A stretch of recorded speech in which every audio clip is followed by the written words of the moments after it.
So, following the developer deep dive with the Xbox studios, we got a closer look at Forza Motorsport. From more gameplay snippets to exclusive words from the devs themselves, it gave us a good insight into the game, which is now confirmed as releasing this year, 2023. But it wasn't exactly what fans were hoping for. So, let's take a look. First up, the realism. Now, this is always a tricky subject. See our video on everything wrong with sim racing right now in the top right, as games are always made with very different target audiences. A title like Forza Motorsport will have to try and cater to the masses where possible, as it's not trying to be an arcade racer anymore, but it also isn't an all-out sim like Assetto Corsa or Rennsport will be. So, what do we know? Well, the physics engine driving Forza Motorsport is supposedly greater than the engines from 5, 6 and 7 combined, so it's obviously got a whole lot going on. To an extent, the new damage model will play into this.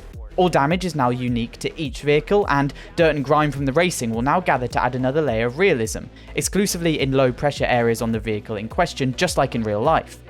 One thing that also concerns the physics model, but not the cars exclusively, is the dynamic track conditions.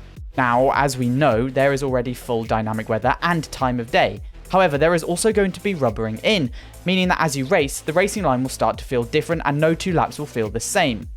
This seems like quite an awesome feature, and honestly, we're excited to see how it plays out and takes the motorsport franchise one step closer to the Holy Grail, being a sim, perhaps?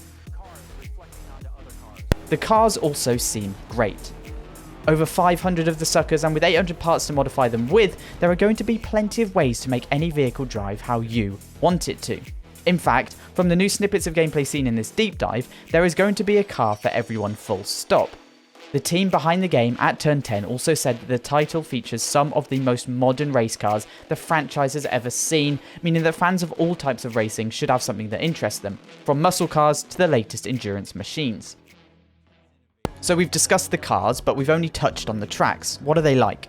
Well, there are going to be 20 locations, with many of these locations, known as environments, boasting multiple layouts, so there should be plenty of places to race. The main feature in this particular deep dive was Kyalami, which is new to the franchise along with 4 other locations, and in fact the first time that Forza Motorsport has been to South Africa. Not overly useful to the racing, but the huge amount of information that the team has left each track with, including laser scans, means that the scenery of the track will feel more alive than ever as well. For those chasing that next level of immersion, this will really help, but for the dedicated racers amongst us, it's not overly relevant. Finally, and something that really does help with a racing title, the audio. This includes everything from brand new tyre and suspension audio all the way through to exhaust and turbo notes that will change as they're changed by the player to mirror the noises made by their real life counterparts. The audio engine has been rebuilt in partnership with Windows Sonic and Dolby Atmos, which will make for a pretty awesome experience if you're lucky enough to own some nice headphones or have a great audio setup on your gaming or racing setup. So that's everything we know so far about Forza Motorsport. What do you think? A title you're excited for, or do you need a bit more info? We know we sure do. Let us know your thoughts down in the comments, don't forget to subscribe to the channel, and we'll catch you here on the RacingGames channel again soon.